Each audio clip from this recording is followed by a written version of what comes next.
Good morning. Welcome to Keeping It Spiritually Simple. I'm your host, Sandra McEllis. And today let's talk a little bit about some energies that are going on. So we've had the clocks go forward, so that's messing with our circadian rhythm. So it's creating a big disturbance and a lot of disruptions in many different ways that may be subtle and may be quite obvious. Then we have the lunar eclipse, full moon, that happened on Thursday. Now, for me, I stopped celebrating moon cycles. So they are irrelevant to me anymore. So I don't go out and bathe in the sun or put my stones in the sun or look at it as a time to do some sort of a ritual. I don't feed into it anymore for reasons that my spirit and I have had conversations about over the years. So I don't always know when it's a full moon. I let my body sort of tell me what's going on in the universe on a daily basis throughout the 31 days of a month. So really don't pay attention to it anymore. Although eclipses are different, and that does have a little bit of effect when you've got, two planets crisscrossing each other, and can create a little bit of a stir. I do know that my old school training in native traditions was, the moon controls the water, the tides, and so on, and we're 70% water. So again, I let my body tell me what's going on. Now, I didn't know exactly when the full moon lunar eclipse was. I do know that I woke up Thursday morning feeling like it was a super dark, rainy day, all day here in the DC area.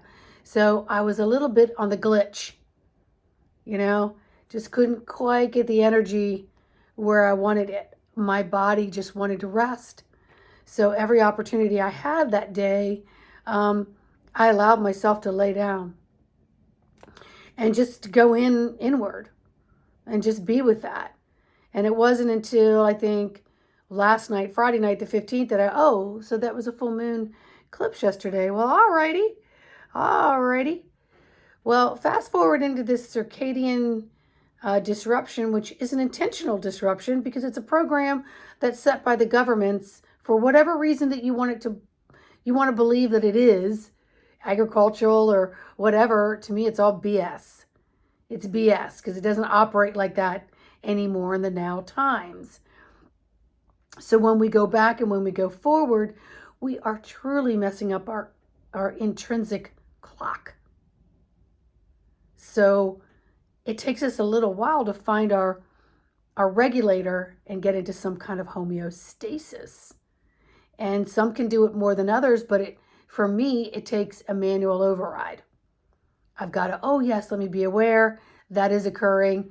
This is why something might be happening. This is why I could be feeling, seeing, sensing, physiologically, physically, emotionally, all of the components, and why my body may feel light or heavy, energized, or lack of energy.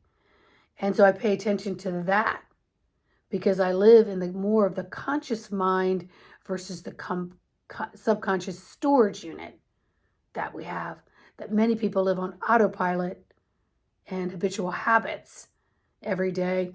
I try to kick out of that and be in the very conscious mind, and I've trained myself to do so. So then I become more heightened and aware of what is going on, and that I need to step in sometimes and get into my circuitry board and work my dials so that I can help my body adjust to what it is. And it could be something as deep as breathing. It could be something as deep as I just need to be quiet.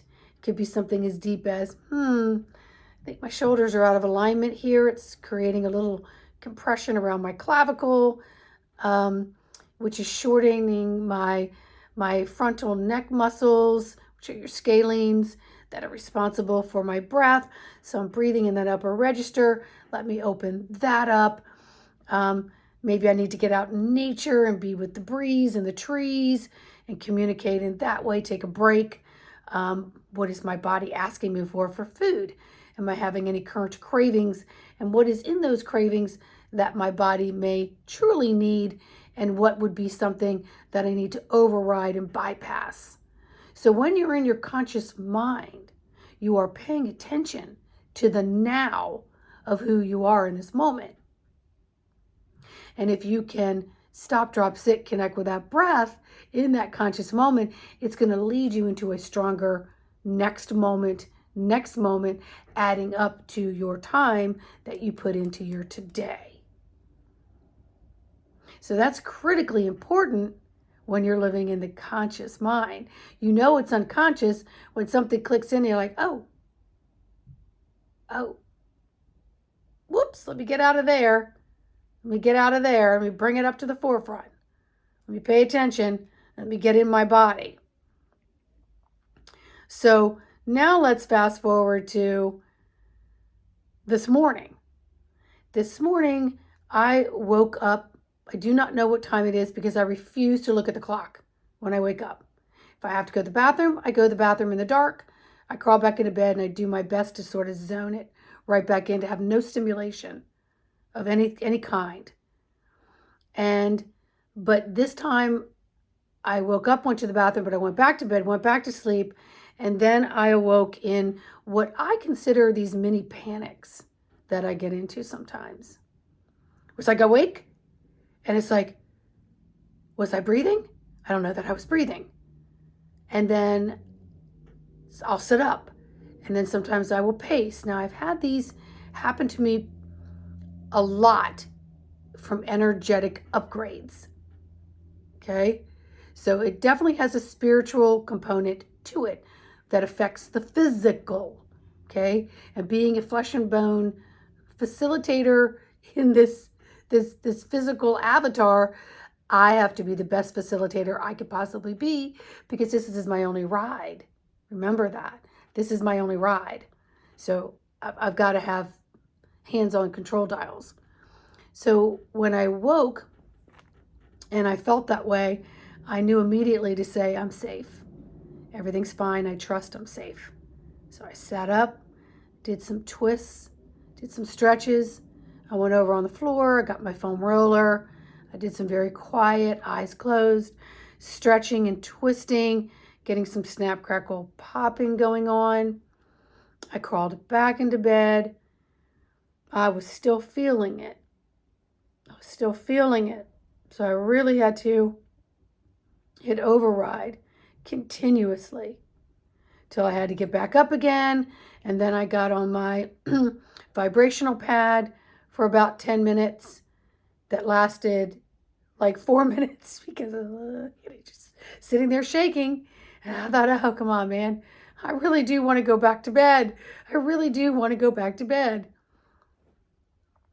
So then I stood back up, and again, I'm hitting that self-regulator. I'm going into that self-dialogue. I'm safe. I'm fine. I will not suffer today for getting up early.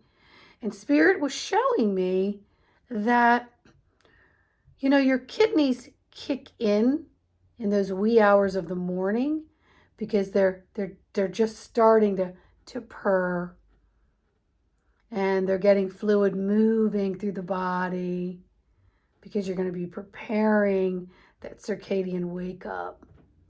And so when you wake up sooner than that and go to the bathroom, I'm disrupting that.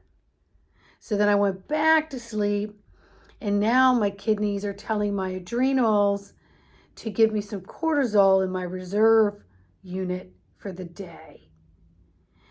And it was like a rush. And so then I woke up, and it's because it was this total rush of cortisol throughout my body. But my mind was like, no, hell to the no, I am not getting up.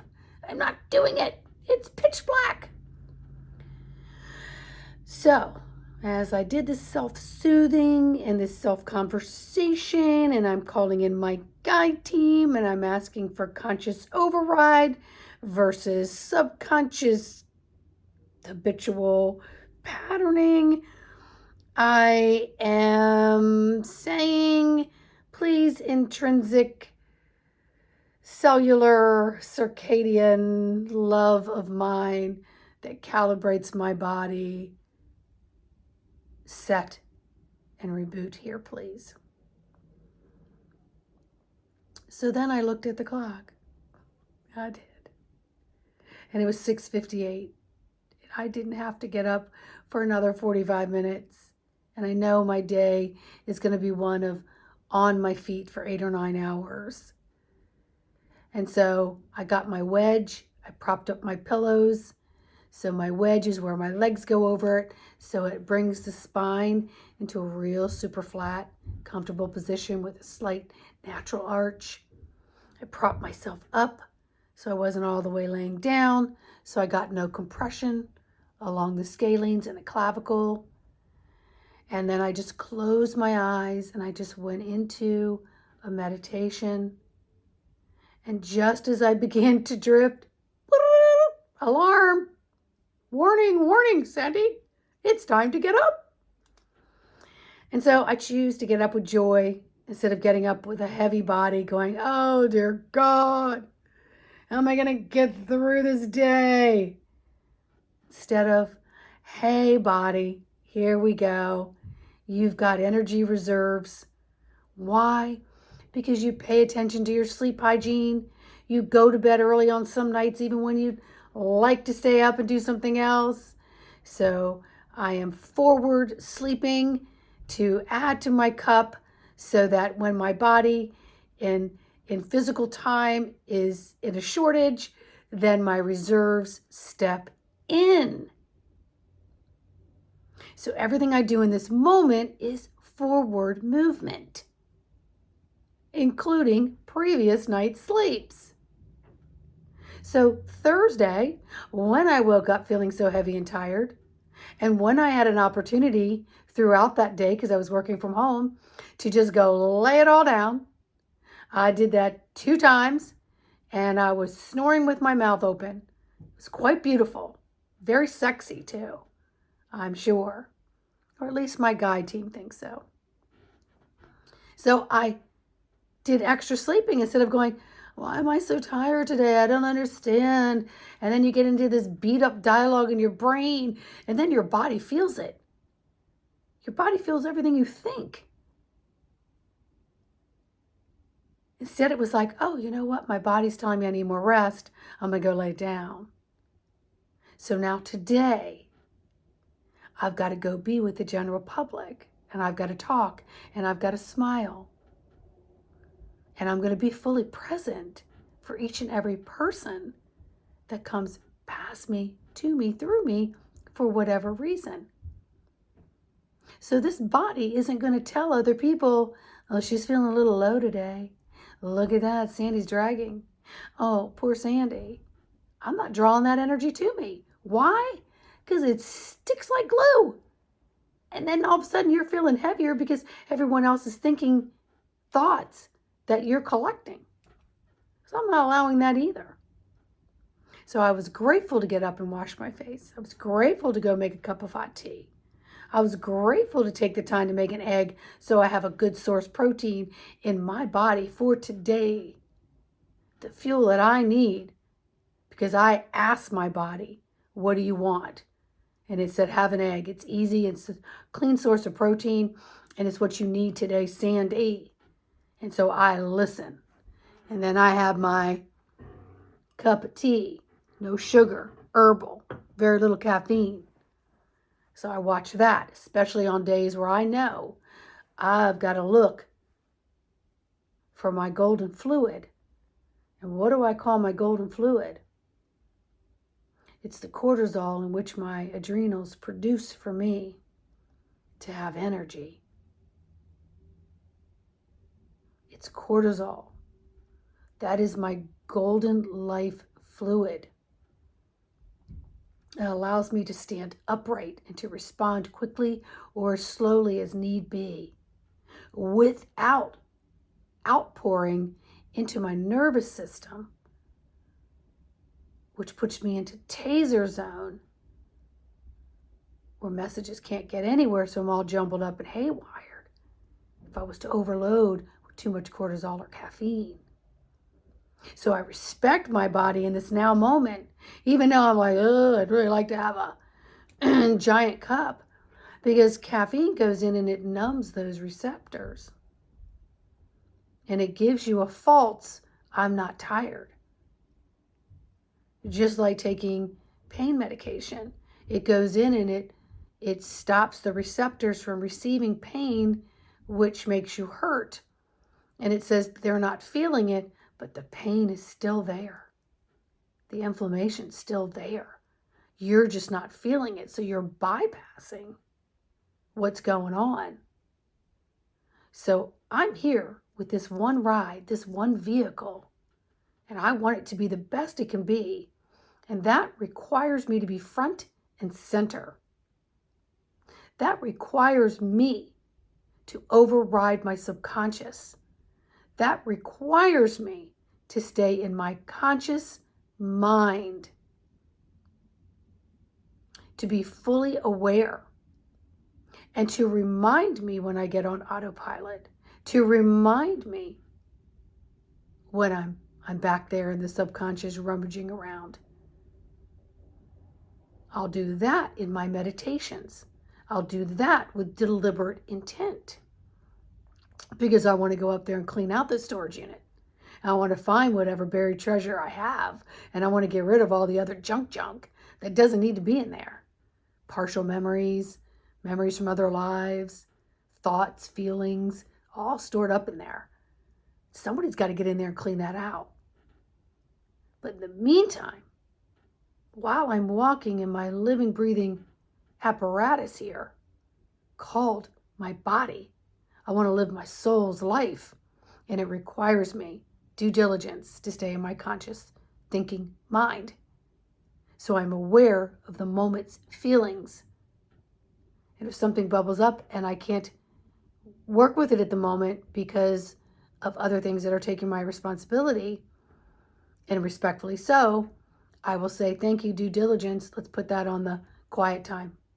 Let's put that on the quiet time. When I'm in quiet time is when I'm going to take a look at that. Sometimes I have to get right into my phone and put it right in there on my calendar. And that's what I do during the day, because I'm consciously living a life. I'm no longer unconsciously walking through it with all the old programs that are placed upon me. So while many of us are going through these energetic changes that Mother Earth, Father Sky, your whole spiritual team is working with this ride, stop, drop, sit, connect with your breath as often as you possibly can, acknowledge and respect and give the reverence to this ride, so that you're not paying those dues going forward because you didn't take care of it now. And it comes out in thought, behavior, illnesses, comes out in dysfunction of systems of the body. It doesn't work optimally as it should and as it could and as it can if you get in that commander seat and command it so. So while the world is playing with our circadian rhythm, and you can give the moon as much credit as you choose, or none at all, as I choose. And let it just be, meaning I'm still experiencing circadian rhythm regardless of the clocks, regardless of what the planets are doing. I don't need to look up and realize that that's what's happening.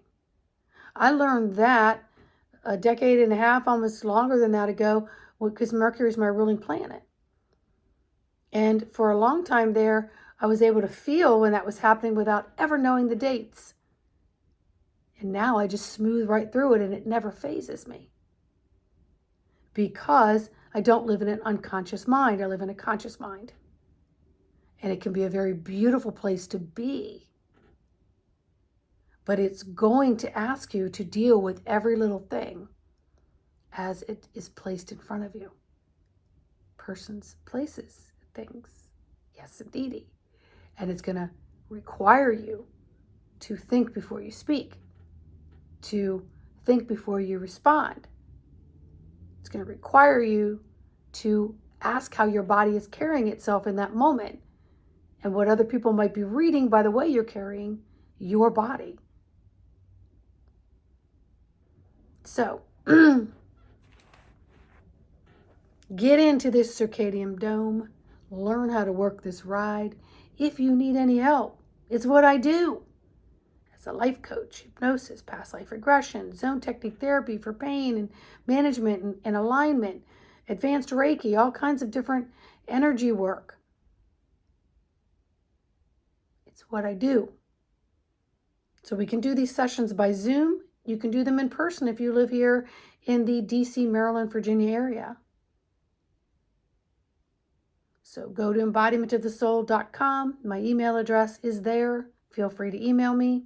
In the meantime, thank you so much for tuning in to Keeping It Spiritually Simple. I really appreciate every single like, subscribe, share, comment, question you may leave me. And I'm sending you so much love to put into your reserve tank so you can consciously call upon that love when you need it. All right? Have a great day. Bye.